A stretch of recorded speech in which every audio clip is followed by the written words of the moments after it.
Hello everybody, welcome to Nintendo Power Block episode 163. I'm one of your hosts, Corey Derrigan, alongside me, as always, is that retro code, Edward Varnell. My awakening has been linked. Ed, tomorrow. I think I'm going to be streaming Link's Awakening tomorrow night, so I'm very excited. I'm very excited for Link's Awakening. I am literally going to be supporting everybody who's playing Link's Awakening for the first time, and those who are interested in playing this remake. And also, here's the thing: does it really count if it's like for me? Like, I played so much Link's Awakening as a kid, but here's the thing: Link's Awakening was my first Zelda game, and I was, oh boy, probably like 6 or 7. When did it come out? 92, 93? 92? 92, right? 92? No, it has to come out after Link to the Past. Either way, well, no, I'm gonna look it up real quick. I played it so much that I would go down and get the sword and just fight enemies and stuff. Mm-hmm. And spoilers, I did not know that 1993. That's what I thought. I did not know that there were dungeons or you could, like, because I was 6 and I was just running around slicing people. I was 13. So I never. Wait, 93. No, I was 7. 8, 7. I was 13 in 93. Let's see, 93. Math is hard. I was born in 1986. So you were 7. Yeah, I was 7. So there we go. And I played so much Link's Awakening and never even found a dungeon. Wow. So this will be like my first real attempt at Link's Awakening. You never beat Link's Awakening, did you? Mm-mm. I downloaded it on 3DS when it came to the Virtual Console, and I played it. I played a bunch of it, but I never finished it. So. So this is really going to be like a reawakening for me in terms of Link's Awakening. So I beat Link's Awakening on the Game Boy and then brought the DX version and beat that version too. I love that color. Awakening. That color dungeon. Smart. Yes. So once again, Nintendo, stop playing with my emotions. Give me my Link to the Past and the Link Between Worlds art style. Oh boy. All right, we're gonna get into this housekeeping because we have a pretty decent sized show for you guys today. So, welcome to Nintendo Power Block live on Mixer.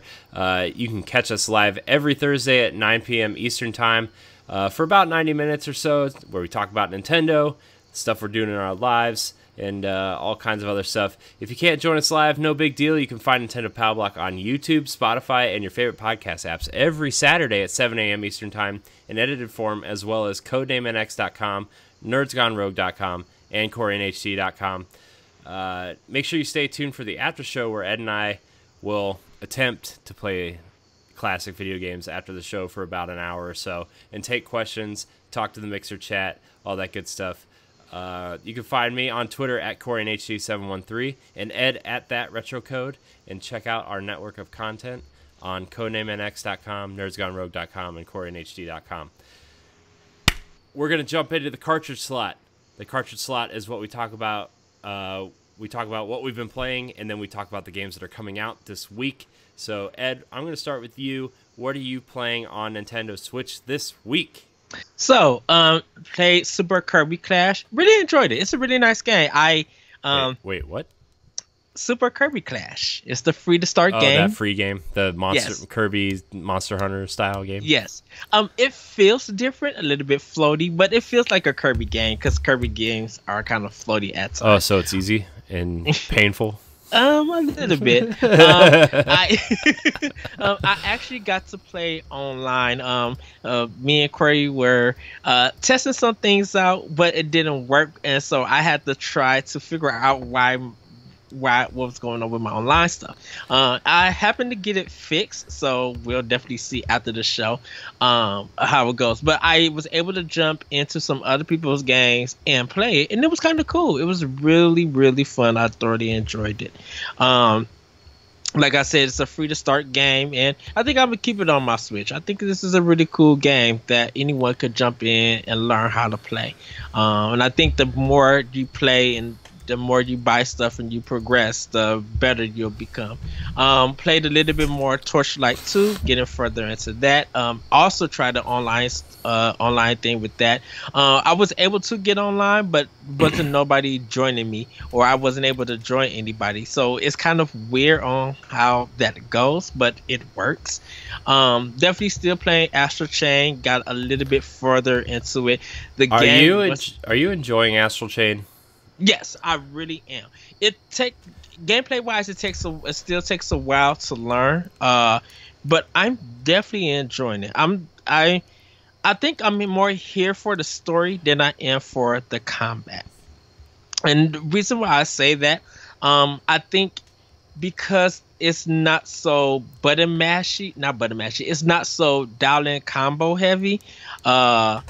As like Bayonetta and some of the other Platinum games are, you can really just press the ZR button at times and press your ZL when it's right, and really do some nice combos with your Legion in this. So it's a really easy game to get into. I think it's just like I feel like it's gonna be really long because there's so much to do. There's a lot of talking and stuff like that, but I think once you get into like training mode and you learn some of the combos and start working on your Legion to get stronger and working on yourself to get stronger, it gets fun. It gets a little bit fun. But I feel like this is probably Platinum's strongest game story wise. Bayonetta 2, I think is better. Not saying it's better than Astral Chain. I think it's better in its combat system and its mechanics. Like, it feels good with Bayonetta 2.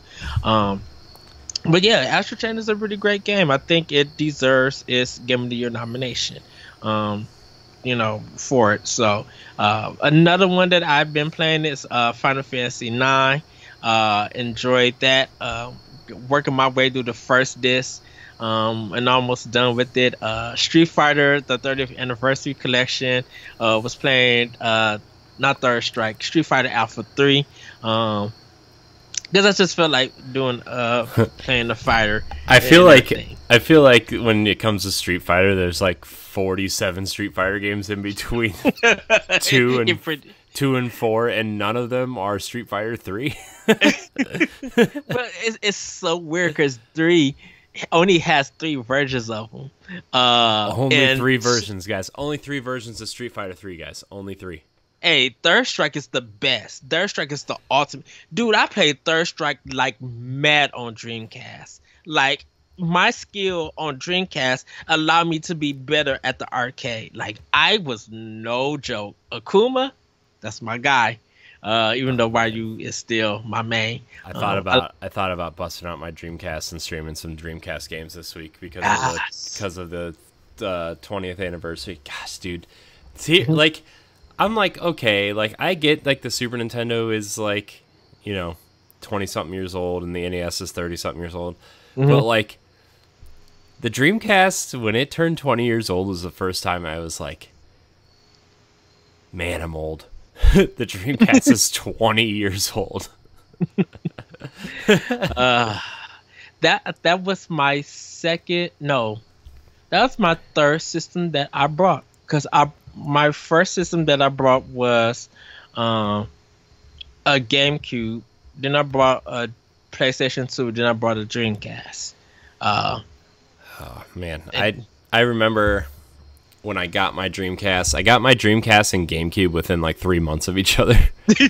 I bought the GameCube, mm-hmm. and then it was like right when they were like kind of discontinuing the Dreamcast. Like, I always wanted a Dreamcast, but yeah, my friend convinced me to get a PS2 instead because we were over there, and I went over there and he got Madden 2001, and I thought it was the greatest game I'd ever seen in my life.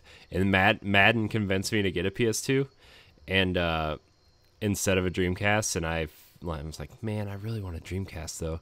And so like the next year they had announced the discontinuing of the Dreamcast, and for my birthday that year I got a GameCube. I think I've told the story on multiple shows, but if nobody remembers, the GameCube came out on my birthday that year. And my parents found one at a Babbage's in the mall by us, right? Ooh. Yeah, I know, Babbage's. That tells you how old this story is. Look, I had software, etc. So I mean, there was software, etc. right next door. So I'm software, etc. was my spot because they're the only ones that was selling the Neo Geo. Also, there was an FYE. They were all right in the line. So, oh wow! So they found it. The last one was an Indigo one. So I still have a purple GameCube, which is awesome because those are super hard to find. Yeah, because I have the black one. Yeah, and I chose to get the black one. Yeah, and at first I was like, purple GameCube, whatever. But then I was like really excited that I got the purple one because it was only for that first run of GameCubes that they had that. And so yeah, they got me a GameCube, and I opened my GameCube, and then my cousin and my mom were throwing me a surprise party with all my friends from school, and my mom told my dad to take me to, she's like, you can get 2 games and an extra controller and a memory card. I'm like, yeah, sweet. So my dad took me to Best Buy. I got Luigi's Mansion, and I got Tony Hawk's Pro Skater 3, and I got that orange controller and a memory card. I'm like, yes, this is gonna be the best night ever. And then I didn't even get to play it because all my friends came over. And I'm like, can you guys go away? I just want to play. I just want to play Luigi's Mansion. I think because of Nintendo, with the GameCube, all of their systems have been silent. You know you're playing it, you know it's on, but you never heard the fan. Right, dude. GameCube's so good. I've been really thinking about like, I'm about to like do my streaming setup because like there's all this crap behind me, and I know people in the chat don't really want to see this crap behind me, right? Like, and I have 2 green screens sitting in my closet, so like as soon as I figure out how to turn my desk around without like my kid getting tangled up in the cords, I'm gonna move some stuff around. I'm redoing my stream schedule to where I can stream Nintendo games, or like I want to have a classic game night, and I want to have 2 Nintendo dedicated nights, and then 3, the retro night's going to be our PAL Block after show is pretty much what our retro night's going to be, but and then 3 days for like playing with Jesse and you and Ray and anybody else who wants to play, and like Gears or Overwatch or whatever. Like I'm setting my streaming setup for that, but like I'm really considering hooking up my GameCube and Dreamcast and playing some of those games.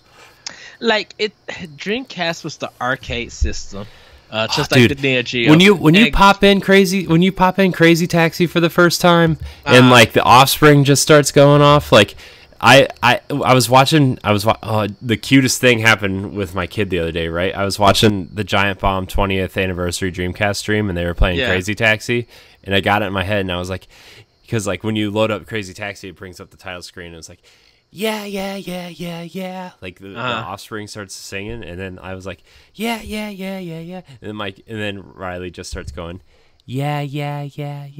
I'm like, oh my gosh, this is amazing. Amazing. So she has her gamer side has arisen. Oh my gosh, boy. It has awakening. Oh boy. Ink. So what were we talking about? We were talking about you were playing Street Fighter, right? Yeah, that's where this conversation. Because then I mentioned Street Fighter Third Strike on Dreamcast. Love that game, still love it. And so shout out to Soul Calibur also on Dreamcast, and Soul Calibur 2 for GameCube. Like Soul Calibur 2 for GameCube. Games? Oh, amazing, dude. And Bloody War for PlayStation 1. Like if I could make a list of like straight up fighters back from like from the 90s and 2000s, man, there is a long list that people still like. If you touched it just a bunch of memories will flow with that. Yeah. Now, before I hand it over to Corey, I played the Contra Rogue Corpus Oh, jeez. demo. I am buying this game. Oh boy, here we go. It's literally dumb fun, but it really is good. Like I'm really I worried was about you, really, Ed. like no, like seriously, I think this is a demo that everybody needs to play. Like of course everybody playing the Dragon Quest 11S demo, and that's good and that's fine and that's dandy. The reason why I do I say that everybody is because I own the game on PS4. I got the demo on my system. Yes.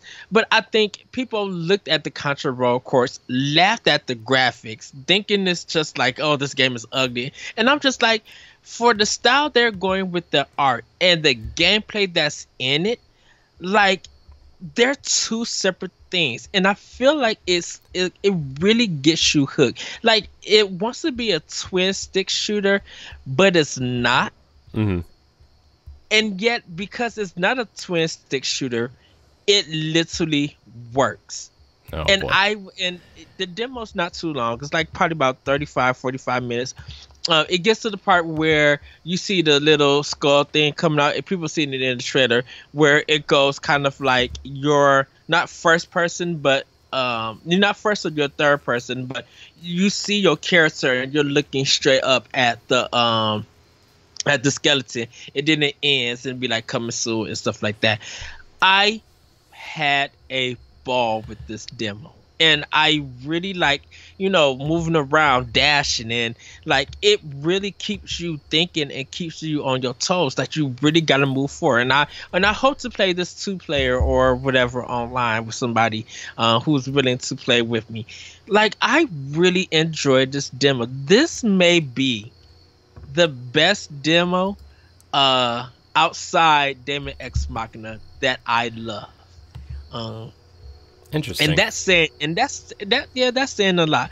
Because for people who don't know, at the time, when the Daemon X Machina first demo came out, I think I believe Anthem's demo was just ending, or it was coming out, and it was and there was a time that me, Jesse, was comparing the games and stuff, and we have our opinions about that.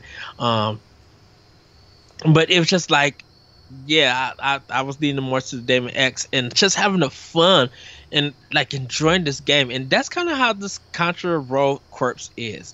Like it just feels good, and it's straight dumb fun that anybody can enjoy. So Konami,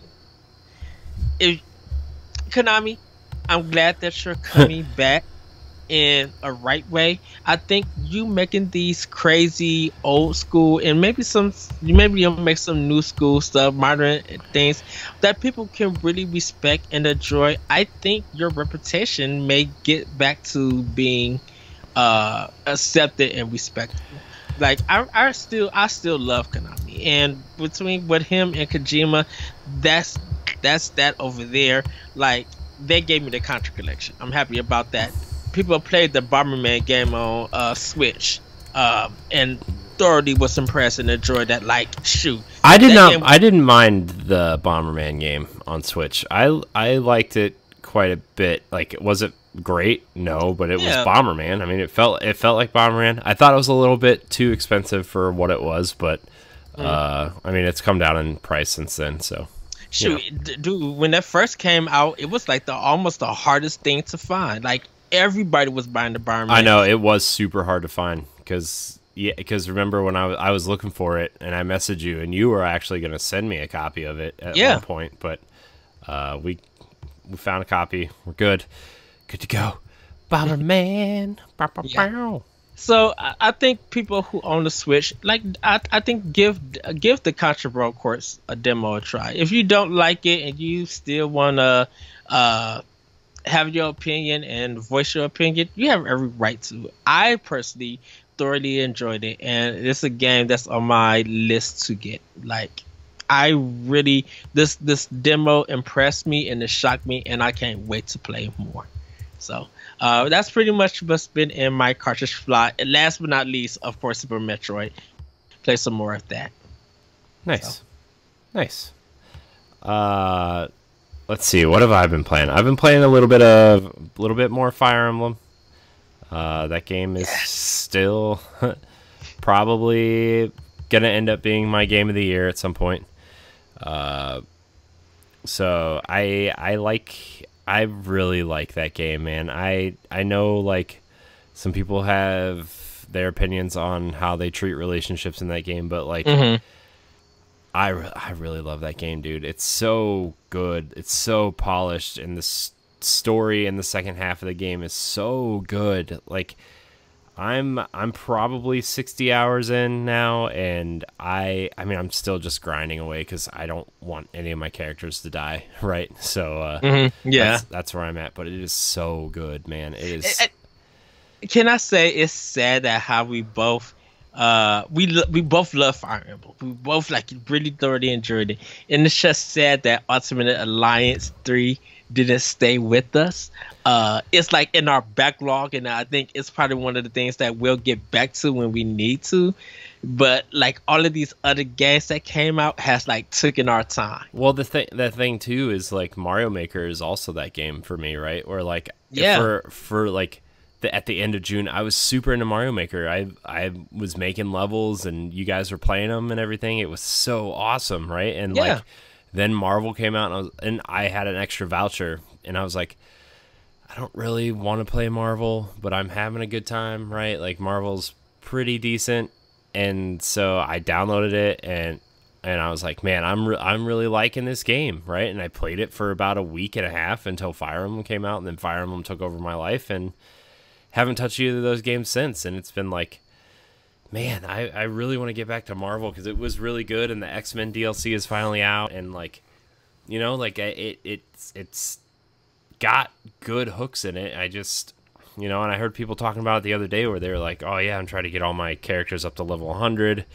get those extra costumes and whatever, do a new game plus with them. I'm like, man, I kind of want that, you know. And it's not, to me personally, it's not a knock against those games. Oh no. I'm not trying to say that at all. You know, I'm just saying like, I just there's just when goodness drops, you want to be on with that goodness, and it's hard. Definitely with Nintendo, we warned everybody that we were literally going to be jumping around because hits were just coming out, whether they were sevens or whether people liked them or not. Nintendo was dropping a lot of good content, and the thing is hard. Too is like when we're on, you know, we have POW Block, we have the NX show, I have Nerds Gone Rogue, you have Optional Opinion and World 1-1, right? And like, I have a couple other projects coming out. Like, we need to be able to play a lot of these games too to let our fans know, right? Like, okay, you should probably be playing this game. You should probably be keeping an eye out for this game. And then, like, yeah, it's kind of a little bit expensive, but, like, this is what we are trying to do, right? Is be professional on our opinion on games. So you guys know, hey, I have a Switch. Does this game worth my time or not? And it's like, well, we're kind of in the same position as you, like, you know, because a lot of the times these bigger outlets get these games for free, and they're like, okay, this is our job, we got to do this, we got to bust through it or whatever. But like, I feel like we're in a different position where like we have to like budget our actual money and time, let alone our time, right? And like, we can connect with fans better in a way because we actually have to buy these games, and if a game's not worth your time, we're kind of taking that hit for you, you know? Like, yeah, that's kind of how I've been viewing it, at least. But you know, I think Marvel's worth it. I think Mario Maker's definitely worth it. But like, you know, Fire Emblem has my heart until I'm done with that, until I finish one playthrough of that game, right? And then I'll probably start a second one because I want to see how the other houses play out. I want to see how the other stories play out. And Fire Emblem's my forever game, I think. and yeah, I think like I've mentioned, that Switch alone, just giving it time from the day it's released to like now, like, because they expanded to different genres and definitely to the PC crowd and everything, there's just so much to play, and it gets really hard because you want to play everything, you want to talk about everything, whether it's good or bad. You want to talk about all of that and inform everybody, and stuff. And it gets hard because you got to manage it. Especially like me and you, we own three consoles. We own the PlayStation 4 and Xbox One. We game between more of our you game more on your Xbox One and Switch. I try to game on all three. There's so much goodness on each console that comes out. It's kind of hard to manage, but you do your best. We try to do our best. Hey, look, I still got Detroit Become Human that I'm still trying to be, and that was my like PlayStation most anticipated game. I mean, it was free. I actually like reformatted my PlayStation the other day, and because like it was running like a jet engine, I was like, oh boy, this sounds terrible. But I re-downloaded a lot of the exclusives on PlayStation. Like, there's games I want to go back to. I still haven't finished Horizon's DLC, and I still want to finish Horizon's DLC. And I have it, and I need to start it. And like, I still want to go back to God of War, and like, I mean, I finished it, but like, I was in a weird spot where like, I started it before my kid was born, and I finished it after my kid was born, but I couldn't play with the sound up. It was a weird it was a weird time, and like I never really got the full effect of God of War, so like I still want to go back to that. I never finished Spider-Man, I never finished same here. I want to go back to The Order. Like, I have all these things that I want to go back to, and it's just like, man, where's the time? Yeah, like I was just thinking about this, and I know we'll get back into the show. I was literally thinking about streaming The Last Guardian because I like I said, I think I want to stream it and talk through my gameplay about it and explain where I feel like this is, I think maybe Sony's best game. Like I think Horizon is the second best game, and God of War is the third. And Heavy Rain will be number 4. I really think The Last Guardian is like their best game they ever made, and there's something about it that feels like this could have been a Nintendo game on a higher quality, but yet this is Sony's, and it's done just so well. Like, I also re-downloaded that game, and also the Shadow of the Colossus remake. Yeah, I have that too. Spoiler alert, everybody. We're supposed to be doing that for Prime Play the next season. Shh. I know. I need to figure out what we're doing with that too. Well, we already got the next season written down. I know, but I need to figure out what we're doing with it. I need to figure out, like, are we going to do it live or whatnot? But, that stuff's coming. You can follow the NX show on Twitter for that information, because it'll be coming soon. Probably at the beginning of next year. I think we should launch all of our, like, we can find time to record it and whatever, but then like launch it next year, like, yeah.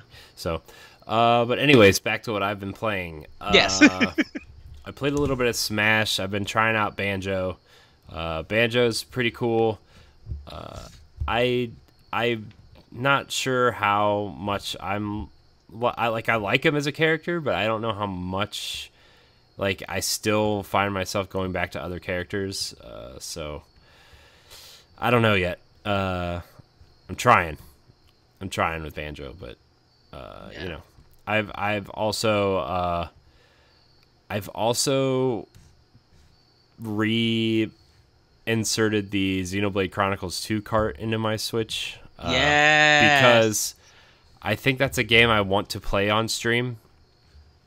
Although I think Link's Awakening is going to be the first Nintendo game I play on stream. So, but yeah, Xenoblade Chronicles is like that. The definitive edition of 1 really got me. Like, man, I really should go back to 2 before 1 comes out, because I just never finished it. I even got the cool controller, man. I got the cool controller, and then it was like, people see that, yeah. So.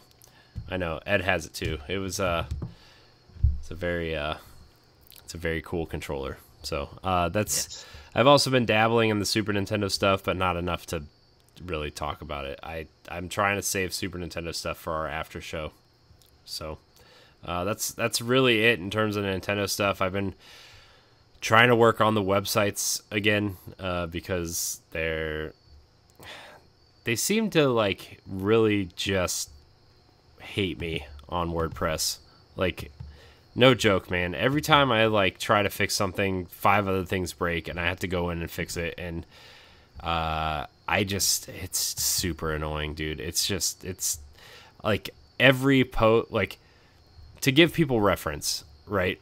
We've been podcasting as a group for about 4 years, right? Yes. You know, some people come in, some people have left, new people are in, whatever. But it's been around for about 4 years. On Nerds Gone Rogue's website, and this is after me deleting about 200 posts of breakouts and stuff, 1,073 posts. If you include all the reviews, the podcast episodes, Let's Plays and stuff, I now have to go back through the website and recategorize all 1,073 posts. And it is just breaking my brain. It hurt. Like, I'm on page 24 right now of 54.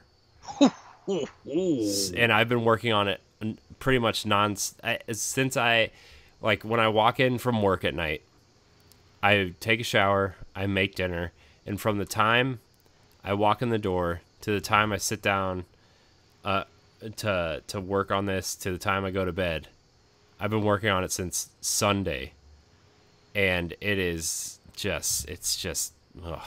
I can't wait till it's done. Let's just put it that way. I cannot wait till this garbage is done. So. And that's why I said, like, I held off the video games till I got the AOK. Everything's functioning now on the websites. Like I'm going back through our backlog of stuff. Everything is rescheduled.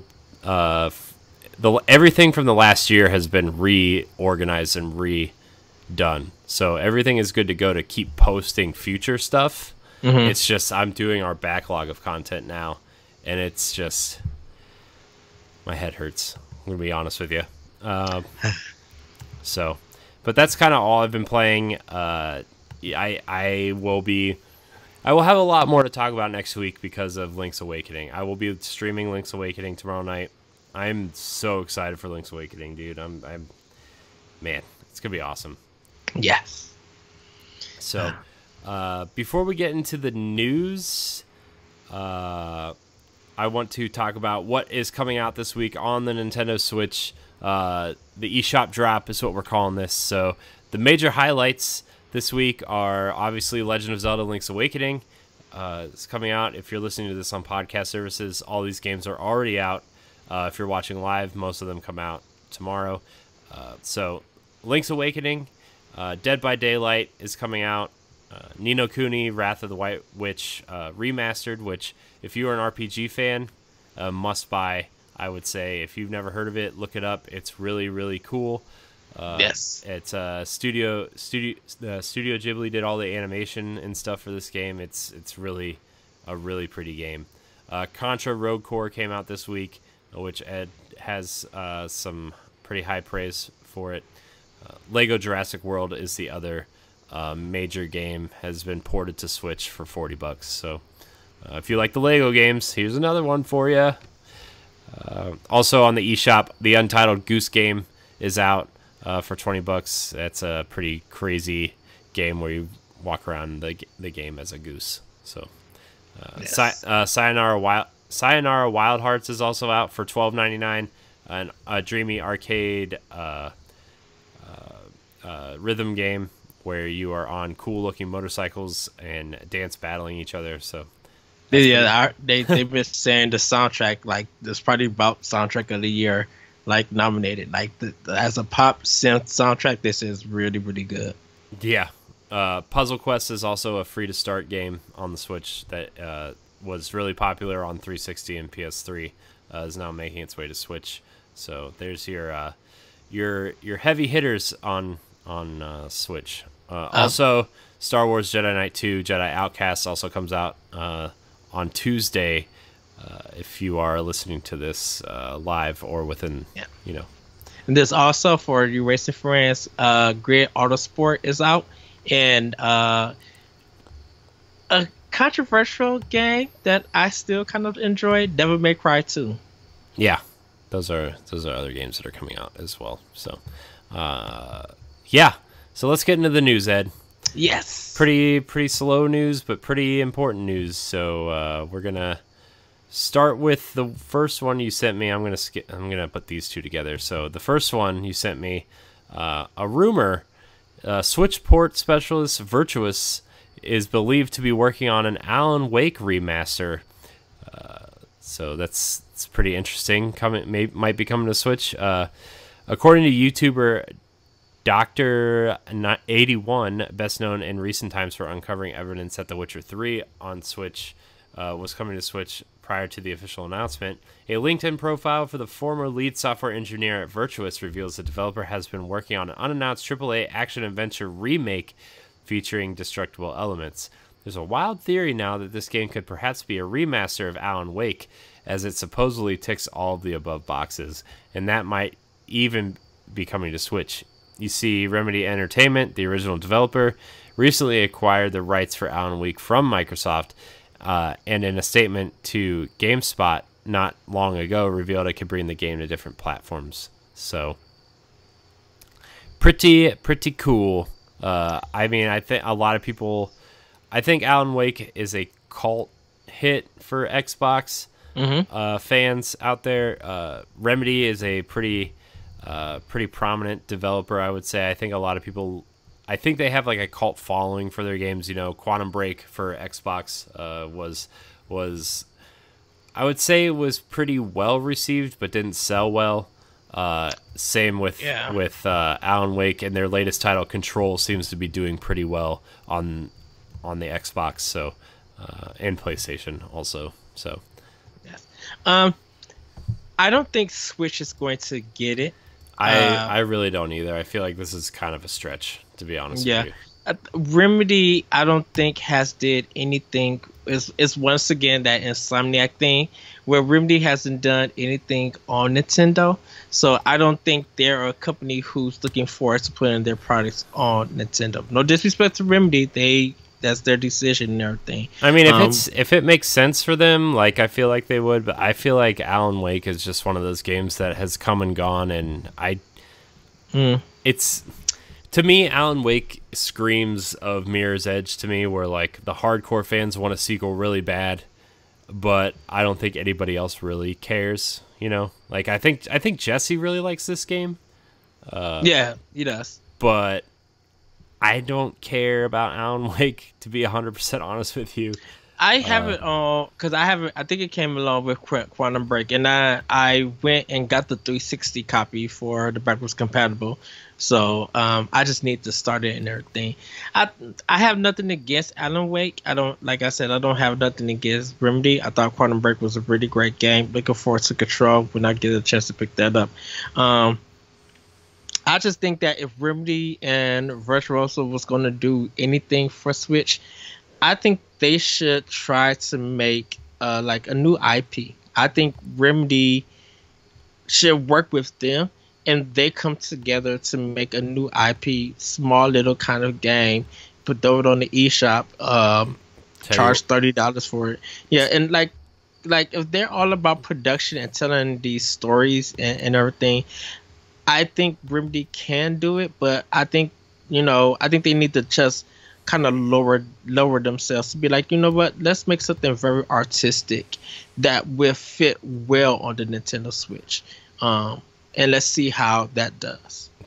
Tell you what, man, I think the way people are talking about Control, I feel like that's a pretty prime game to pitch for a Metroid style game. Just throwing that out there. I feel like it is. I feel like the way that game is being received. No, I want to push. I want to give Metroid to Remedy. I want to try for them to even pitch it. I think because Samus Return being such a great game, those developers who made that game cannot think of it at this time. Mercury Steam. I think they would be better of doing a new Metroid if we're going to go still with the 2D style. I think Mercury Steam can do it. I think they learned their lessons not to do 3D with the Castlevania game. So yeah, Remedy I wouldn't trust with the Metroid game. They're too high quality for Metroid in a sense, and Metroid is about atmosphere and kind of being like almost a psychological thriller sci-fi, and Remedy is not on that level. Isn't that exactly what Control is, though? Third person sci-fi atmosphere? Not really. I think Control is more of Quantum Break, but re-engined and like kind of almost a makeover. Like Control feels like the sequel to Quantum Break or a side story. So there's nothing. Not saying there's nothing new there, but just looking at it and knowing Remedy with some of their games, Metroid wouldn't fit in their realm of designing the game. In a sense. All right. Well, I don't care. We're getting Metroid Prime 4. That's all I really care about. Anyways, let's move on to some Pokemon news. Pokemon Sword and Shield getting exclusive Pokemon and gym leaders, which is pretty crazy. Exclusive gym leaders, man. That's pretty crazy. As with all main Pokemon games before them, Pokemon Sword and Shield each have minor differences, which you should know about before jumping in. You'll notice different Pokemon and even gym leaders appearing in your game depending on which version you buy. Nintendo Life has been gracious enough to gather all the exclusive Pokemon and stuff. You can go to their website and find out which Pokemon are exclusive and whatnot. There's some pretty cool looking Pokemon. I'm not gonna lie to you. That which actually leads into our next story, so we'll just kind of combine them here. Farfetch'd is finally getting an evolution called Sirfetch'd, which is basically, if you don't know, Farfetch'd is a bird that carries a stick around like a staff, and he just looks kind of ridiculous. And then Sirfetch'd has a stick sword and a shield. Kind of is it like an onion, like a green onion? Yeah, it kind of looks like a green onion, or like one of those long skinny onions that you chop up to put on on salads and stuff. So he looks pretty ridiculous, but it also looks pretty cool. I'm going to have him in my team for sure. And the artwork and the memes came out because someone took the artwork and someone drew them as one of the Kingdom Hearts characters. I know, I saw that. So good. I saw that. That's pretty funny. It's a good one. I was just like, okay, artists, all right, you fan art out there, y'all keep doing what y'all doing. I love that. Yeah. Fan art is pretty ridiculous out there. But yeah, man, Pokemon, I mean, it's not really a big surprise that they're getting exclusive stuff. The big surprise to me, though, is exclusive gym leaders, right? Where, like, yes, does that mean you're going to be going to different gyms, or are they just different leaders within the gym? Like, how's that going to work, like...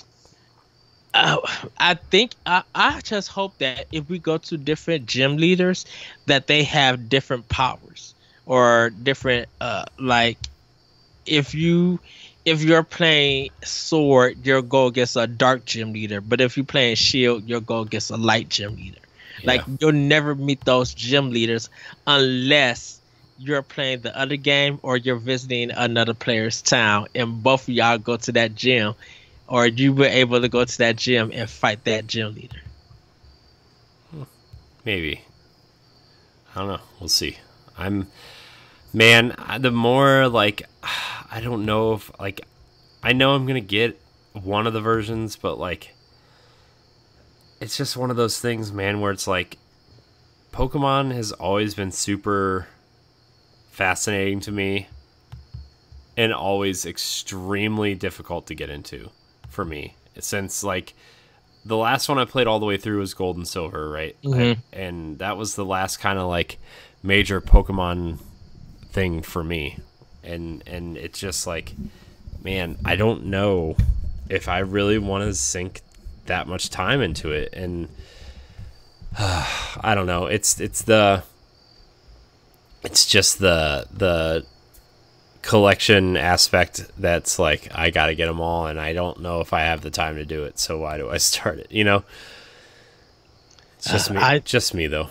I've been a Pokemon fan since the first 2 games, and of course, It's not that I'm not a fan. I am a fan. It's just it's super being intimidating. Committed enough to finish Yeah, it. man. And like, I know they kind of make it easier with like Pokemon Bank and all that stuff, but still, it's like with the XP and stuff. Yeah, it's just like, man, it's still pretty intimidating.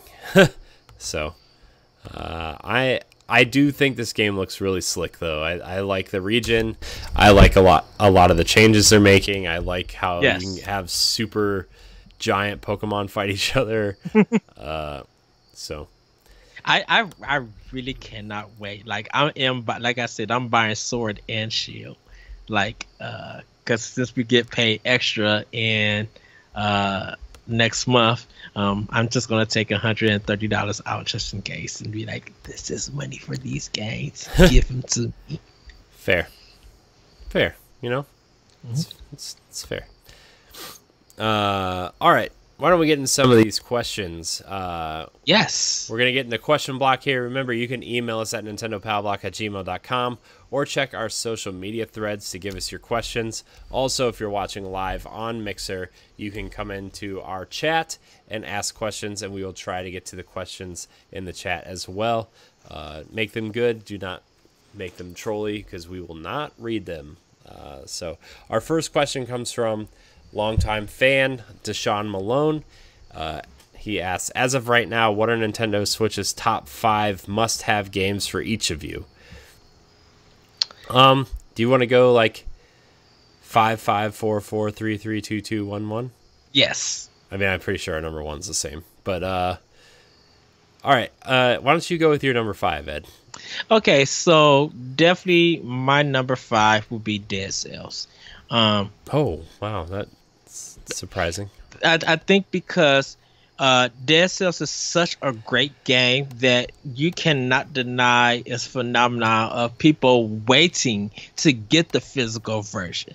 The unexpected announcement coming to the system made people hype. Like, of course, PC players had it in its own other consoles, but nobody really was buying the digital version. Even though they sold well digitally, they sold actually more with the physical copy. I didn't buy Dead Cells when it dropped digitally. I was waiting for the physical copy, and when that physical dropped, people went out to go get it. So I think Dead Cells is definitely a must-have on the system. Whether you're good or not, you work at it to get better, and it always changes up, and it just hooks you in over and over again. So my number 5 is Dead Cells. Wow, that was not really what I expected, but all right. Let's see here. My number 5 is Mario Kart 8 Deluxe. That game is in you know, if you had a Wii U, you guys know how incredible that game is, but it's just I played a little bit. I forgot, I didn't really talk about it because it's Mario Kart, but like I played it a little bit last week, right, in bed, and it's just like, this game, man, it's just like, it's so polished, and the track layouts are so perfect. The balance, they tweak some balancing in Deluxe that just like makes the karts feel great, and running at a smooth 60 frames a second. Like, it's fast. It feels great. Like, it's just so good. And there's so many characters to choose from, and all the classic stages that they remade for this game are just so good. And the small changes they made to each of the classic stages is just like, it gives them a new life that like you just wouldn't expect other companies to really do. You know, I think a lot of people are feeling that way about Crash Team Racing, where like you're seeing all these classic stages but redone and retooled in a new way that makes them still feel fresh. And I feel like even though Mario Kart 8 Deluxe or Mario Kart 8 is like what, 6 or 7 years old at this point. Like, I still feel like those tracks feel fresh and still feel fun when you go back to them. So Mario Kart 8 Deluxe is definitely one of the best Switch games that you could own, whether you're playing single player or multiplayer. So Yes. yeah. All right. So not my number 4 is Yoko Island Express. Without a shadow of a doubt. Great Metroid pinball style game. Beautiful art. You could try the demo. It really hooks you in. It takes a while to learn some things about it, but it literally once again hooks you. So definitely my number 4 is Yoko's Island Express. Nice. My number 4 is Snipper Clips. A very underrated Switch game. I feel like this was the game that should have been packed in with the Switch.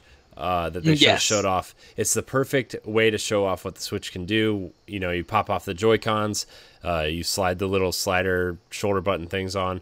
You get 2 to 4 players in there.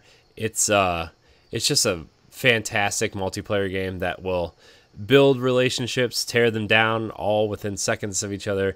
You make people laugh. Basically, what the game is, if you don't know, you're these little paper cutout characters, I guess, and like you have to cut chunks out of each other to solve a puzzle. Like one of the stages, you have to cut a bowl out of one of the characters so you can have a basketball, but you can't cut it too low because you have to get it in the hoop on the other side, or you have to like get a ring on a pencil, and you have to like cut a little lever onto one of your guys, but you also can't cut them too short, or the pencil can't, like, you know, hit the ring. So like it's a very challenging, really fun game, and when you get 2 to 4 players together, like, man, just it causes chaos. And like sometimes you mess up and cut too much out of somebody, or if you just want to laugh, you just hover over the other character and you just cut them all down and like make their character disappear. It's so fun. It's a bunch of laughs. It's really good. Yeah, I agree with you. Oh, it's so good. It is so good. So Snipper Clips is definitely one of the games that you should be owning on your Switch. That's my number 4. So Ed, what's your number 3? Without a shadow of a doubt, Just Shapes and Beats. I am a house head. I love music. And this game, once they showed it at the Nintendo Direct and I was hearing the track, I'm like, what is this? I need it now. And then it dropped. I had to buy the game. Dude, when I went to PAX a couple years ago, like Just Shapes and Beats had a big booth there. And it was like, they had like a DJ on stage, and like the screens, like they had these huge like LCD screens with the game, like the game demos being played. And like, that place was just like, the floor was vibrating from the beats. The music in that game is so good. Oh yes, like it literally gives you good vibes. And the crazy thing about it is that the music is just too good. It's hard to focus because you literally want to dance, but you got to dodge and move. And it's still breathtaking. It's a simple, different yet challenging game. I won't say it was too difficult. It's a very challenging game, but yeah, it's become one of the hardest games for me, to where I had to actually place this above Streets of Rage 2 music. Like I literally have a blog on NGR that really said that, you know, I love the music of Streets of Rage 2, but Just Shapes and Beats takes, like, music wise, Just Shapes and Beats like is higher music wise than Streets of Rage 2, and that was seriously hard for me. Like I even had to battle it with like Forza Horizon like music soundtrack. Forza Horizon 4 soundtrack. That soundtrack is really good, and Just Shapes and Beats had the battle between that. So my number 3, without a shadow of a doubt, like I said, Just Shapes and Beats. Yeah, no, the music in that game, so good, so good.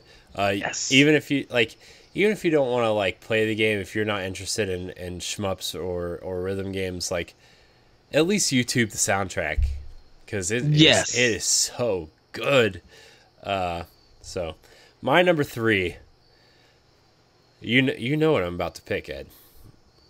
We got to go with a little Shovel Knight. Of course. A little Shovel Knight treasure trove. Oh yes. Shovel Knight is a game that is in the vein of classic platformers, kind of like it gets a lot of DuckTales comparisons, it gets a lot of Mega Man comparisons, but I don't really know why it gets Mega Man comparisons, except for like the bosses are all different and have different skills, but you can't really take those skills and apply them to other bosses. So, you know, I think it's more. I think the platforming.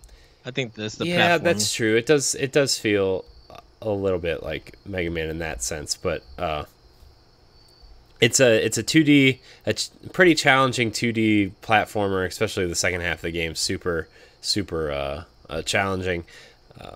That, you know, it stars a knight that carries a shovel, and you go around and destroy enemies with shovels, and it's really wacky and really weird and really fun. And then if you buy the full edition, you get 3 extra campaigns, which is Plague Knight and Spectre Knight, which I think is the best campaign in the series. And then in December, we're getting King Knight, and then the Shovel Knight Smash Brothers kind of multiplayer mode called Showdown, where you can pick the different knights and fight each other, and it looks super cool. And then, of course, Shovel Knight Dig just got announced, which we talked about a couple weeks ago. Yes. And that looks pretty neat. So, Shovel Knight is one of my favorite games of all time. I've purchased it on every platform it's been available on, because you're like, why did you do that? Well, let me tell you why. Because the Xbox version has a Battletoads level, which is really cool, and the PlayStation version has a God of War level in it that is actually like because the God of War stuff came out before the most recent God of War, and it actually tells a little bit of the story what happens between God of War 3 and God of War 2018, right? 18. Yeah. So that's why. I also purchased it on Wii U and 3DS because I wanted it at home and on the go, and then I just got it on Switch because I also want it at home and on the go. But Shovel Knight, really awesome. I have his amiibo. He's one of the only indie games that has an amiibo. He's really cool looking. Yes. Also, I have my Shovel Knight 3-pack pre-ordered on Amazon. Please don't cancel it, Amazon, or I will come after you, Jeff Bezos. I'll come after you. Anyways, just kidding. Don't Alexa death me. I don't know. Wow. But yeah, Shovel Knight is a classic platform that you should have on your system. So Ed, what's your number 2? My number 2 is Grease, or Gritty. This game's so good. It's the first game I finished this year. Yes. This game is breathtaking. Art. So me and Corey have talked about art, and we like to dive in sometimes about art and just appreciate different styles in video games and just art in general. And just seeing this thing in movement, it's not such a long game and everything. I think it's only about 3.5 hours, if that. Yeah. And that was like, my clock time was about 3.5 hours, but it's because I was looking in every nook and cranny, looking for stuff and trying to. Also, I'm very bad at puzzles, so that it's probably only about 2.5 hours, to be 100% honest. Yes. It left me. It gave me the same feeling that when I finished the Gardens Between. Just like I put the controller down and was speechless. I couldn't really say nothing but just praise the game. Like I couldn't really even say a negative thing about this. The end of that game to me, and I'm sorry to cut you off, Ed. No, but the end of that game, I'm not going to spoil anything, but it really gave me that feeling. The way people talk about the end of Journey, right? Like where they get kind of emotional, and how it's just like, kind of like the journey to, the end, and just the ending of Gris really gave me that. It was so, I don't know, it just really hit me in a weird way. not weird, but like it was an emotional way. The ending really resonated with me, and it was super powerful to me. Yeah, yeah. It's so hard to speak more about this because I feel like even for what price it was, and it might be on sale or anything, I really just felt like even though this doesn't have any replay value, I'm not going to get no other experience like this. Like this actually made me call out Santa Monica and was just like, I don't care if this is a short God of War game, you need to do this art style. God of War looks beautiful for what it is. I think Santa Monica could take the art style of Greece and just like put that in the God of War kind of game or something. Make it a 6 or 7 hour like PSN download, and it will blow people's mind. If they did that, they could tell like there's so much story to tell in between God of War 3 and the most recent God of War. Mm-hmm. Like you could tell a small story of Kratos' journey from Greece to, what I'm assuming is Norway, right? Like you could tell that story of him traveling there in that kind of cool art style. Yes. So Greece is my number 2. Or Greece is my number 2. And I want to see more from this developer. Like I do too. Whatever their next game is, I'm just going to outright buy it. They have become like a way for me. Like whatever they put out, I'm supporting. Like I want to see more. Yeah. Yes. Man, so that game is really good. I'm glad you brought that game up. Yes. My number 2 is Fire Emblem. Strategy RPG, anime as heck. Like, if you like your anime waifus and good strategy RPG, this game is for you. Another kind of game that you should check out too if you like Fire Emblem is Valkyria Chronicles. Those games are also very good, but for the sake of Switch, we're gonna go with Fire Emblem. By the way, Fire Emblem, the better game than Valkyria Chronicles, but Valkyria Chronicles is very good. So, yes. I feel like I've talked a ton about Fire Emblem on this show, or on various shows, I guess. So, and I will mention to Fire Emblem Wargroove. Oh yeah, Wargroove too. If you are more into the Advance Wars style of tactics, definitely check that out. So yes. Ed, what's your number 1? I'm assuming it's the same as mine, but I don't want to assume. It is Yoshi's Crafted World. Oh. That's my number 1. Man. Breath of the Wild is too obvious. We have praised that already. It is already a no must have. Like when you buy a Switch, you have to have Breath of the Wild. Whoever you are. That's my number 1, so like I'm gonna be obvious about it. That's my number 1. Like that's a given.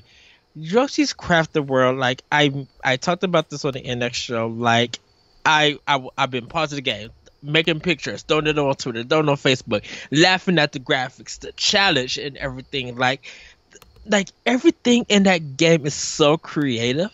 It's so breathtaking that regardless of what age you are, you would thoroughly enjoy that game. You will fall in love with this game. You will laugh at this game. It brings you so much good joy. It makes you feel like a kid. Yes, I did a review for it. And once again, shout out to you, Corey. Thank you for helping me with the review and getting the pictures up and everything. That's what I'm here for, Ed. It's such a exquisite, excellent, beautiful made game. Like, it's fun to play. It's good to be with the Yoshis and seeing how they took different materials and made a world out of it. Like, from going from just a regular land to like a Japanese house, bringing in a ghost house, which is really scary. And I'm just like, y'all really did a good job. Like it's scary, but yet it's funny.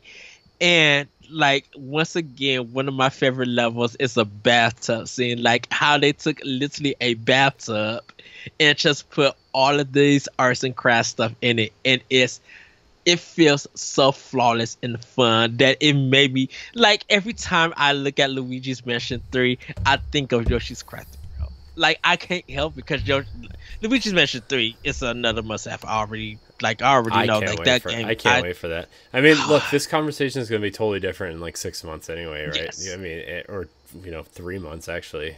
So. Yes. I mean, there's a lot of games I'm looking forward to. Also, like Luigi's Mansion is a definite must buy for me. Also, I want to shout out to the Ubisoft game that doesn't seem to be getting a lot of attention. Gods and Monsters. It's coming to everything. It's coming to Xbox, PS4, PC, but it's being kind of positioned and marketed as a Switch game, and it's kind of a. It kind of almost looks like what I would want Kid Icarus to be if Nintendo made a Kid Icarus game.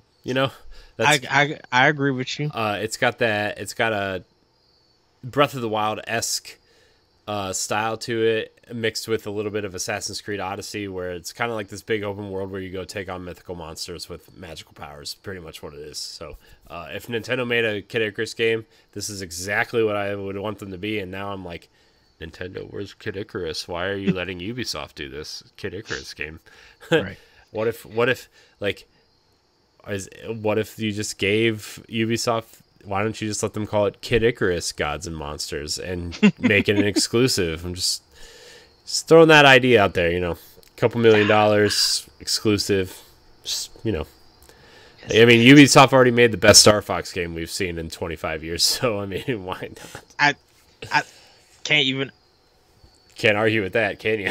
I love Star Fox Zero. Won't even be mad at it. Thank you, Platinum Nintendo. Thank you, Miyamoto, for making that. It is what it is. Starting, I'm gonna leave it right there.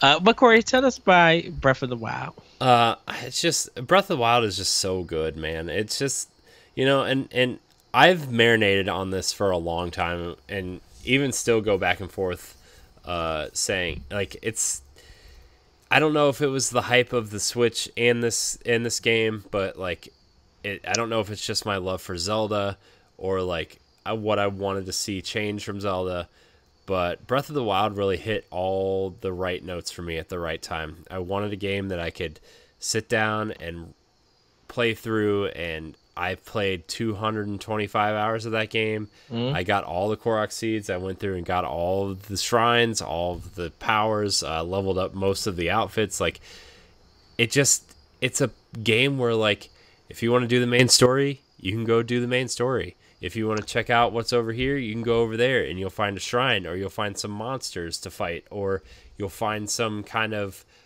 side quests that maybe you didn't even know existed, right? Like Breath of the Wild felt like true open world game exploration, and we cannot deny the fact that because of a simple climbing mechanic, every open world game that came after Breath of the Wild, everybody's just like, I wish we could climb like Zelda.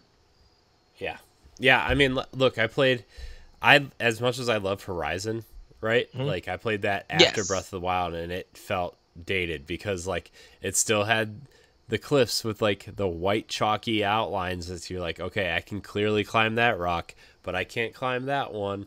You know what I mean? Like, and Breath of the Wild really gave you that freedom to just explore. It kind of sucked when it rained. I'm not gonna lie. I do think often about how terrifying rain is in that game, but it kept to the formula of what Breath of the Wild was. Yeah. So, and I there are a couple things about that game as I've marinated on it that I don't really care for a whole lot. Like the breakable weapons. I wish, like, I don't mind that there's breakable weapons, but I wish there was a crafting mechanic to help you make your weapons sturdier. Kind of like the upgrade mechanic for your outfits, right? I wish there was that for the weapons, where you could actually make an indestructible sword of some sort, or indestructible shield of some sort. And like I know you get that with the Master Sword and the Hylian shield once you get them, right? Like they're technically indestructible, and you can't really like lose them. But there are swords that are better than the Master Sword in certain situations. There are shields that are better than the Hylian shield in specific situations. And I just wish that you could find materials throughout the world to upgrade them and craft. That's going to be in Breath of the Wild too. Like I really think it is, because I think a lot of people like. I think the breakable weapons are staying, right? I think that they are staying, but I also think that a lot of people want a crafting. That game feels like it's missing a crafting system. Yeah, and then Numa said that they've been listening to the feedback of players, and that breakable weapon stuff has been one of the biggest things. And so I think crafting can work. It like mix your craft and your cooking together. Yeah, like you could get a pot and go on a quest to get special water from the fairies and be able to melt material in there to make your weapon strong. Like Nintendo and Anuma are thinking, the team, I should say, Anuma and his team are really thinking of some things. We won't see this game for a while. Hopefully we see something at E3, but I think they are really thinking, and knowing Anuma and them and the team, they're probably popping up with new stuff. Bugs are probably happening that they'll be like, oh, that's a bug. Hey, we may be able to do something with this. Yeah. So that, I mean, that's my number one. I really feel like Zelda.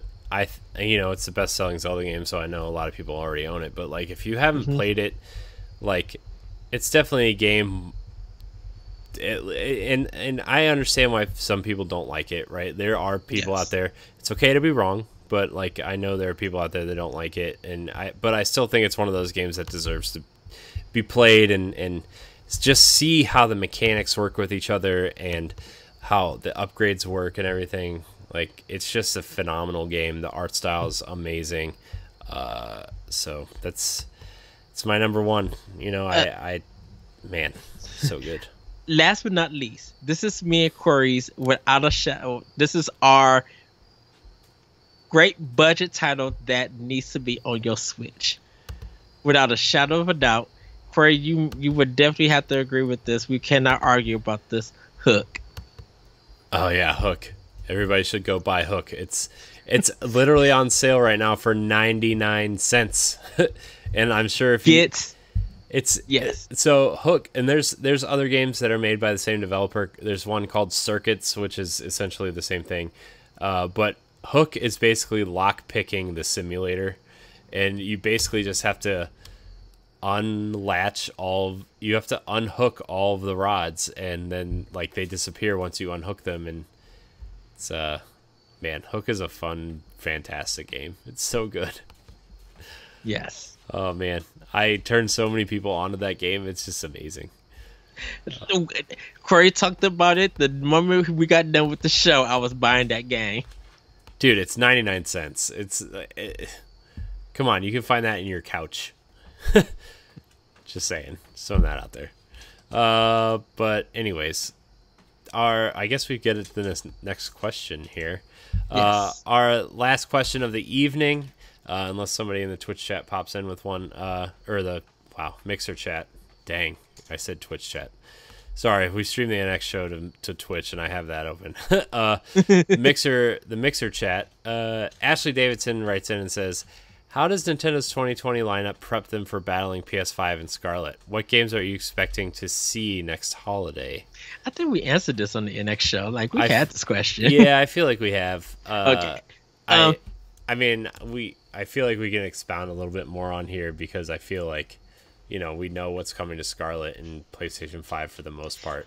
I think what Nintendo is doing, well, of course, we got like I said, Tokyo Mirage Session. We got Xenoblade Chronicles. We're hoping to see something Metroid, more PC stuff.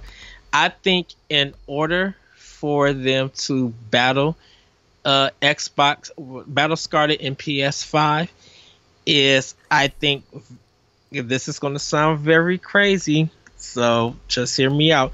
I think Valve needs to work with Nintendo, and I think they need to exclusively make Half-Life 3 available. That's never happening. The reason why that might sound literally crazy. It does sound crazy. It sounds crazy. I can hear the unsubscribe buttons clicking right now.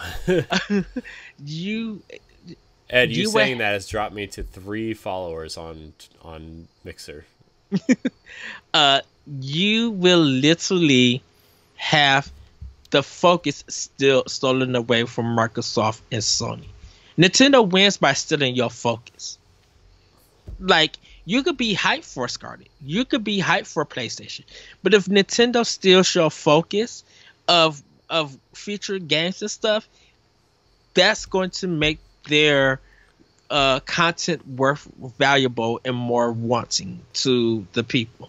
So if Valve says, not only are we putting this out on Steam, but this is a Nintendo Switch exclusive also, people will literally lose their mind. Even if Nintendo said we would pay for the development of this game and you could still put it on your own platform, that would break minds. No one would be talking about PS5 for a while. No one would be talking about Microsoft for a while, because they were just like, we want to see news. We want to see the details. How are you going to use the Joy-Cons? Are you going to bring the orange box to the system? Are you going to bring Half-Life 1 and 2 in the episodes? Are you going to bring Portal? Like, questions are going to be asked, but Nintendo's going to continue to have that focus, and they could continue to surprise everybody, even with their Nintendo Directs. They could continue to surprise everybody as long as that focus is taken away. So PlayStation 5 could come out, get an announced date, got a good lineup of games. Nintendo could say one thing and everybody would forget what just happened with Sony. Same thing with Microsoft. Same thing with Stadia. If Nintendo could take your focus away, they're going to lead 2020 and beyond over those companies. And I think Half-Life 3 exclusive on Switch, if that ever got announced, that would take the focus away from it. I mean, yeah, it definitely would, but it's not going to happen. and that's why I said I know I'm crazy. I know there's gonna be some stuff said about it, but I'm just like, if something that major and big happened, that literally take the focus. You can have all the companies buying all these other developers and stuff and never try to get them to publish stuff on Nintendo or other companies. That's fine, but Nintendo and Valve doing a Half-Life 3 game together.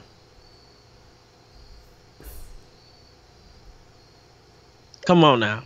Do you not think the internet would go crazy? They would, but I'm still trying to wrap my mind around that not happening. But look at Bethesda. Like, literally look at Bethesda when Skyrim got announced for Switch. Yeah, but I feel like Valve is held at a different standard than Bethesda is.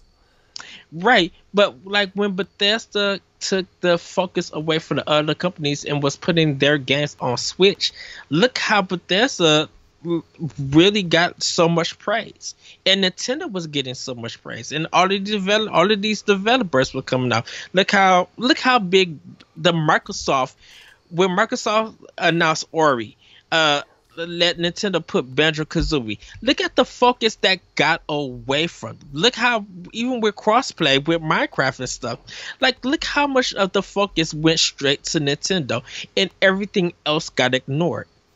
Like, even with some of the Nintendo Direct stuff, there was some kind of announcement on PlayStation 4, and then the Nintendo Direct, just the Nintendo Direct alone got announced, and that knocked out whatever that announcement for Sony was. And it took focus away. You want to be a company that takes focus away from your competitors. So regardless if you are going to sell something in the future or not, if you take the focus away and everybody's talking for you, that's good business for that developer or that company, because everybody now is looking forward to your content and your products over everything else. Everybody gonna be like, oh, that did get announced. I'm still looking for Bayonetta 3. I mean, I'm looking for Bayonetta 3. Where's Bayonetta 3, guys? Where is it? You tell me The Last of Us 2 comes out, and let's just say Nintendo decides to put Metro Prime Trilogy out remastered, just out on the same day. I mean, I don't care about The Last of Us too. So I bet you more news stories would be about Metroid Prime 3, and everybody on social media talking about that over The Last of Us 2. I bet they are too. I feel like, you know, I just feel like a lot of people really want. Here's the thing. I'm just gonna go into my thing about next year too, because like Nintendo has already got early next year they have Xenoblade Chronicles Definitive Edition and Tokyo Mirage Sessions filling that spot that the ports usually fill, like, you know, Bayonetta 2 did, and New Super Mario Brothers U Deluxe kind of fit in those slots, where I kind of thought the Metroid Prime trilogy would fit in that slot. And I really think that the Metroid Prime trilogy collection will come out at the beginning of the year that Metroid Prime 4 comes out. Like, I feel like I still think 2021 for Metroid Prime 4. I still truly believe that. So 2021 January-ish Metroid Prime trilogy collection right there in that January slot. I still feel like next year is going to be super interesting. I know there are games coming out next fall that we have not even seen yet. You know, I think 2021 is going to have Breath of the Wild 2 and Metroid Prime. Next year, I think Bayonetta 3 is going to probably be the highlight next year. Yeah. You know, I'm sure another Pokemon Let's Go game will be coming out next year. I still think Pokemon Silver and Gold remakes are coming that next year in the Let's Go form. And Tecmo Koei and Bandai Namco and a whole bunch of Japanese developers probably got stuff ready to go. Yeah, I wouldn't be surprised if, like, look, Code Vein comes out in like what, a week or two, right? Yeah. Which is the anime vampire Dark Souls-y type game. I wouldn't be surprised if that game showed up on Switch next year, right? But also look at Switch this year. Like, look at all the games this year that are still coming: Overwatch, The Witcher, The Outer Worlds, Luigi's Mansion, Doom Eternal, Pokemon. Like, there's so much to navigate now. Like, next year's going to be even crazier. Man, I don't know how people are keeping up with all these Switch games. You know, like, I just don't. And the focus, that literally is the focus. Like, I'm still watching the Nintendo Direct, and it was just like, I know, I rewatched it the other day before I was going to bed. I'm like, man, like it and then, like, not only just think about this. Not only are we getting Dragon Quest 11S, we are getting Dragon Quest 1 through 3. That was only supposed to be in Japan. After that Direct, like, we weren't supposed to be getting it. Why is it dropping like in a couple of weeks or a couple of days? Or in the Blind Forest, a game that everybody wanted. I mean, the fact that we're getting Dragon Quest with exclusive content too, like the definitive edition. You know, it came to PS4 last year, but we're getting the definitive edition where you can play the whole game in classic style or new style, which I'm extremely excited for Dragon Quest, by the way. It just look at this, everybody, and I'll hand it back to you, Corey. Persona 5, everybody expected that to come to Switch. Yeah. Did it happen? Well, here's the thing is though with Persona is, like, something a lot of people don't really understand is that Sony has the marketing and like they have the whole marketing and they fund most of that game, right? It's the same reason why Catherine Full Body isn't coming to anything else except for PS4, right? Like, Sony is funding the Persona team to do stuff for them, right? And which is fine. Like, I couldn't care less. Like, I don't really think Persona, like, I try to play Persona 4 Golden, and, like, I know I'm in quite the minority, but I don't really think that game was all that great. And maybe it was when it hit PS2, right? Like, maybe that's where people are, like, really drawing their, like, it's a nostalgia thing, right? But, like, to me, I think in terms of like relationship stuff, like I think Fire Emblem does it better. I think it's a little like I don't know. I just didn't really care for Persona all that much, but like I think all these games is just showing that people want games on Switch, and it's starting to bleed into the fact that, you know, we talked about this with the Wii U when we first started Nintendo Power Block, right? Like, Yeah. people love playing games on Nintendo systems, but with the Switch, it's like we're getting all these third-party games, and people, it's the Netflix effect, right? Where it's like convenience over quality, right? Like, you're never going to get The Witcher in 4K on the Switch, right? But you can take it with you, and you can play it wherever you want. So that's very convenient. So I'm going to buy it on the Switch. And more people have been saying, I'll finally be able to finish this game. I know. I've seen that a lot too. And I look, The Witcher and The Outer Worlds are two games I'm very much looking forward to on the Switch. And Yeah. I already own The Witcher on Xbox One, and The Outer Worlds is coming to Game Pass, which I subscribe to, and I still would rather play it on the Switch because I can play it on the couch. I can play it whenever I want, you know, because like, look, I have a very specific living situation where I'm married. I have a 1-year-old. I need to be able to put my games down when they need me, or, you know, I can spend time with them with the Switch in my lap, right? Like, that's very important that, you know, well, if we're eating dinner or watching TV together, or I'm playing with my kid, like, the Switch makes it very convenient for me to play games when I wouldn't otherwise be able to. And literally think about, and still think about it. These, even though the quality is not there, once again, when there's a rainstorm and there's a blackout and you need something to entertain you and you feel like you want to play a game, you can have your tablet and phone, you can do all of that if you want to.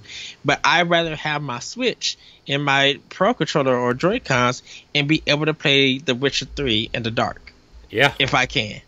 Yeah, so I mean, the Switch is always going to be my console of choice. I know I've been streaming a lot of Xbox stuff, but like, it's because, you know, we're on that platform. Yeah, I mean, we're playing stuff. You know, Jesse and I are playing Gears. I'm streaming Overwatch with Battlebug, or playing Fortnite with Zombie and Essay and stuff. Like, I'm playing all these games because that's where they're playing. But like, if I'm gonna sit down and play a game for myself, the Switch is always going to be my number one option. Yeah. And maybe it's because I have a fond nostalgia for Nintendo. But also, I love the Switch, and I love the games on the Switch, and like, no one's ever gonna be able to like tell me otherwise. You know, it's just one of those things. You know, we get a lot of crap for being huge Nintendo fans, and like, why would you play The Witcher on the Switch, or why would you play The Outer Worlds on the Switch? These games aren't gonna come to Switch if we don't support it. First of all, right? Like this is that's another major thing too. Is like. And second of all, you're not going to be paying for my games. If you want me to pay the latest games, I need you to give me that definitive edition. So I need you to come out $100 plus. Yeah, and it's like, you know, yeah, I'm going to play Overwatch on Switch because I need to practice, and that's just going to be a nightmare if I don't practice. But like, you know, I still need to pop it in my Xbox One. And like, yeah. Look, I understand, like, the argument is like, oh, well, Overwatch, it's never going to be competitive on Switch. Guess what? I'm never going to be competitive at Overwatch, so why don't I just have fun on the platform I want to have fun on? You know what I mean? Like, it's just... Ugh.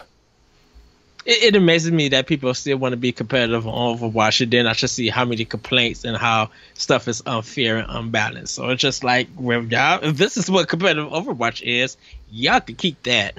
Yeah. So, anyways. But yeah, that's how we're looking for the 2020. I mean, I think 2020 is going. I don't like. I want to revisit this question in March. 2020. In March, right? Where like, okay, Animal Crossing's out, Ubisoft's game's out.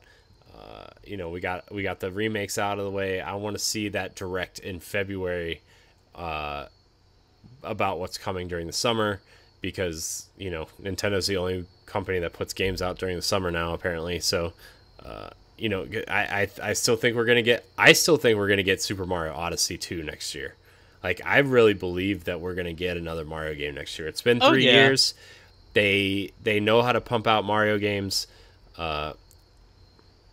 They want a big gun during the Xbox and PlayStation launches next year to combat that. I think Bayonetta 3, Mario Odyssey, and Pokemon is going to be their lineup next year. I really do. Whether it's Ultra, Sword and Shield, or the third version of that game, whatever that is, Helmet, Pokemon Helmet, I guess would be. And regardless of what people think about when I say this, I still think we're going to get an ARMS too. We're going to get a follow-up to that, because Nintendo recognizes that. Of course, that game for a new IP has some strong sales, but that community is still going on. So I wouldn't be mad getting the ARMS too. I need to get the first ARMS, by the way. But I thoroughly enjoyed the ARMS. Also, we better get Mario Golf next year, because we got Mario Tennis. And can you just see that with the Joy-Con and the Fit Ray? Please don't. No, I just want Mario Golf, please. Just regular old Mario Golf. Just call it regular old Mario Golf, and then I'll be just fine. So, but yeah, I'm excited to see what 2020 is bringing us, and especially next fall and next holiday. I still want to get through this holiday first without still want to get through September. selling a kidney to afford all these games, but anyways. But that, I think, is going to do it for Nintendo Power Block episode 163. I want to thank everybody who joined us live. I want to thank everybody for listening, subscribing. I want to encourage everybody to go to their podcast service of choice and subscribe and rate us and write us a nice review. It helps with discoverability. Really would appreciate that. There's a couple of things that I would like to probably announce next week in terms of what we're going to do with Nintendo Power Block. So, come back next Thursday live here on Mixer. Let's see here. You can subscribe to all of our shows. The NX Show, which Ed hosts, and we do live every Saturday. You can check out Nerds Gone Rogue, which is a Monday night show that I do here on Mixer as well. You can check out Nerds Gone Platinum, which is a PlayStation podcast. You can check out all of our content on codenamenx.com, nerdsgonerogue.com, and CorianHD.com. Hopefully you'll check that out. You can follow Ed. Where can we follow you? You guys can follow me on Twitter at ThatBretchCode, and you can check out Optional Opinion on SoundCloud and other podcast apps. Just let everybody know the video games will resume, so you'll be able to read those blogs in here. Part 2 next Saturday. Nice. You can follow me at CorianHD713 on Twitter. You can also follow me at CorianHD on Instagram and Mixer. Hopefully you will give us that follow. You can follow Ed on Mixer as well at DeLyrical1. I typed it in the chat. It will also be down below in the description and on the website page. So hopefully you'll go check that out. We're still trying to work out this after show thing. I hopefully we're going to have a little after show here on Mixer. If you're listening on podcasts, the show will be ending for you. But if you are watching live on Mixer, you can stay tuned where Ed and I are going to play some classic games and just kind of talk about classic game here or there. So, anyways, Thank you guys so much for watching.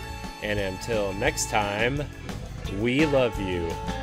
Bye, everybody. Woohoo! Also, we encourage everybody to be better to each other. Goodbye, everyone.